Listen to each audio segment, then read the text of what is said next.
26 फरवरी यानी महाशिवरात्रि के दिन प्रयागराज महाकुंभ का समापन हो गया है, लेकिन इस महाकुंभ ने कई रिकॉर्ड तोड़े। इस बार 66 करोड़ से ज्यादा श्रद्धालुओं ने प्रयागराज संगम में आस्था की डुबकी लगाई। आस्था के साथ साथ महाकुंभ में अर्थव्यवस्था का भी नया कीर्तिमान स्थापित हुआ है। महाकुंभ से प्रदेश ही नहीं, देश की अर्थव्यवस्था को भी मजबूती मिली है। पूरे महाकुंभ में 3.5 लाख करोड़ से ज्यादा का कारोबार हुआ है। ये जो कुंभ मेला पिलग्रिमेज है, ये हर 12 साल बाद होता है, इसीलिए इसको 45 दिन में फैलाया गया है।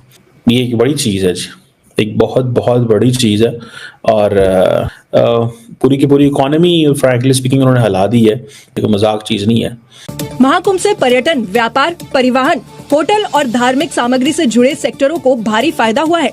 आंकड़ों के अनुसार इस महाकुंभ में होटल कारोबारियों ने 40,000 करोड़ कमाया। जो कमरे 2 से 3 हजार रूपए के थे, वो 10 से 15 हजार रूपए में लगाए गए। चाय बेचने वालों ने हर रोज 5 से 7 हजार रूपए तक की कमाई की। समोसा कचौड़ी बेचने वालों ने हर रोज 20 से 30 हजार रूपए कमाए। फल विक्रेताओं ने हर रोज 5 से 7 हजार कमाए और खीरा 20 रूपए तक में बिका। पानी बेचने वालों ने भी हर रोज 5 से 7 हजार की कमाई की। बाइक चालकों ने एक राइड के 500 से 700 रूपए लिए। हम तो यकीन करें, अब हमें घर से अगर मस्जिद हम नमाज पढ़ने भी जाते हैं ना, तो कहते हैं रश वाली जगह ना जाना, घर में ही पढ़ लो।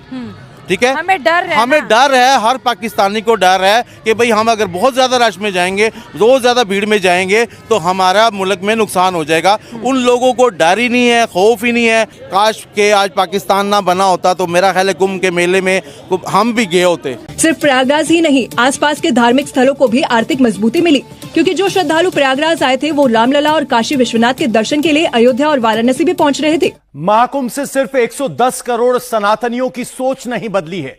महाकुंभ से सिर्फ दुनिया की सोच नहीं बदली है, बल्कि महाकुंभ से यूपी की पूरी अर्थव्यवस्था बदल गई है। ठेला चलाने वाले से लेकर सरकार तक सबका खजाना भरा। ये 45 दिन ना हिंदुस्तान भूल पाएगा, ना अयोध्या, ना काशी और ना प्रयागराज वाले भूल पाएंगे। जितनी कमाई 365 दिन में होती है, उतनी कमाई सिर्फ 45 दिन में हो गई। महाकुंभ में रिक्शा चलाने वाला लखपति बन गया। महाकुंभ में दुकान लगाने वाले लाखों कमा गए। महाकुंभ में नाव चलाने वालों ने साल भर की कमाई 45 दिन में कर डाली। अयोध्या में 45 दिन में प्रसाद बेचने वाला भी लखपति बन गया। मंदिर के रास्ते पर पूजा पाठ का सामान बेचने वाला भी माला माल हो गया। कुंभ के समय में हम लोगों की गाड़ियां कभी भी कोई गाड़ी खाली नहीं रही, जो कि हम 6 महीने 8 महीने साल भर में जो कारोबार करते हैं वो हम लोगों ने 45 दिनों में ही उतना कारोबार किया है गाड़ियों से। काशी में तो 100 करोड़ के रुद्राक्ष और 30 करोड़ के चंदन के टीके लग गए।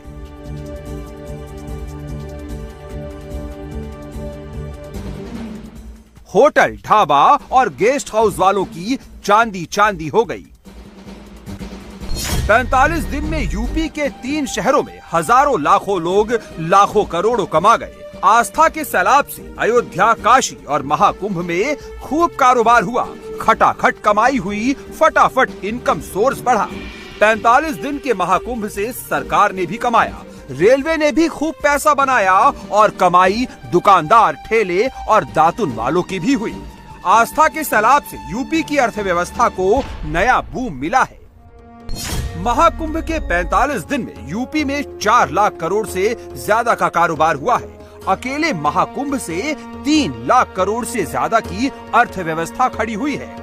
अकेले यूपी सरकार को 25 से 30 हजार करोड़ रुपए की आमदनी हुई है।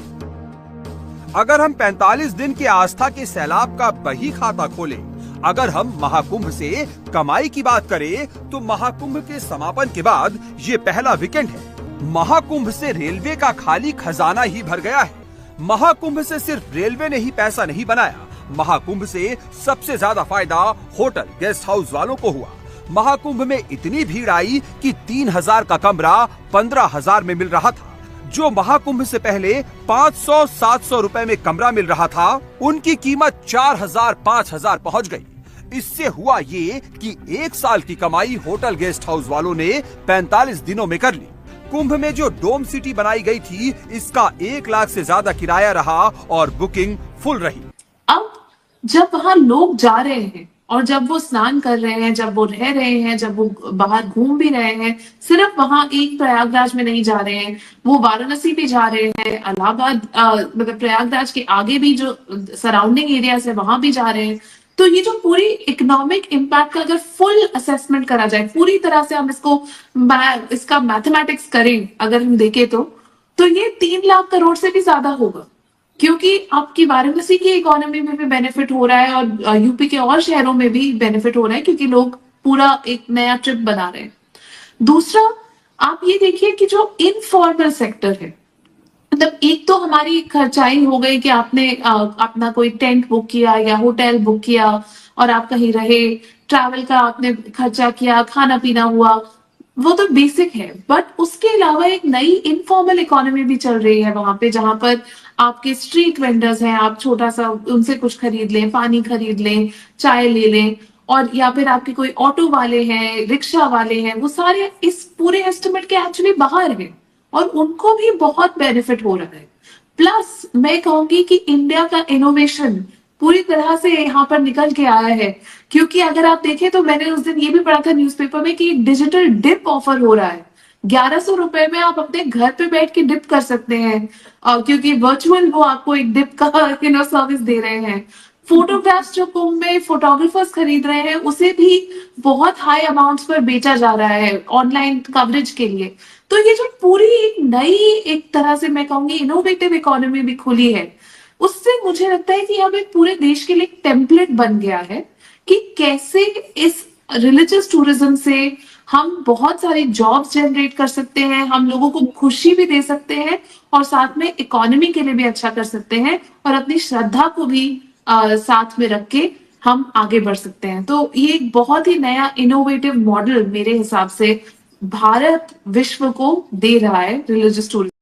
दोस्तों, कुंभ मेला का आयोजन हो गया, महाकुंभ मेले का आयोजन हो गया, लेकिन दोस्तों जिस तरीके से जो आर्थिक प्रगति इस कुंभ मेले ने उत्तर प्रदेश को और इनडायरेक्टली भारत को प्राप्त हुआ है ना दोस्तों, बहुत इम्पॉर्टेंट रोल प्ले किया है। जो यूपी गवर्नमेंट को बहुत ही ज़्यादा मुनाफा हुआ है। हालांकि ये महाकुंभ का आयोजन करना इतना आसान काम नहीं था। दोस्तों, पाकिस्तानी मीडिया में अभी एक न्यूज़ वायरल हो रहा है कि जो महाकुंभ मेले का आयोजन किया गया था, उसमें जो एक चाय बेचने वाला था वो भी 10 से लेकर 20,000 रुपये डेली का कमा रहा था। और दोस्तों, जब से यह न्यूज़ पाकिस्तानी मीडिया में वायरल हुआ है ना, तब से पाकिस्तानियों के विश्वास नहीं हो पा रहा है कि मतलब पाकिस्तान में अभी ऐसे हालात है कि आटे चावल के जो दाम है ना वो आसमान छू रहे हैं, और इन्हीं ज़रूरतों को पूरा करने के लिए वो गलत काम कर रहे हैं, जिससे कानून व्यवस्था पाकिस्तान की और बहुत ज़्यादा लचड़ हो गई है। और दोस्तों, ऐसे ही पाकिस्तानी मीडिया से रिलेटेड अपडेट्स मैं आपके लिए हमेशा लेके आता रहूँगा। सो आप चैनल को सब्सक्राइब कर दीजिएगा अच्छा लगे तो, और हो सके तो वीडियो को लाइक भी कीजिएगा। जय हिंद, जय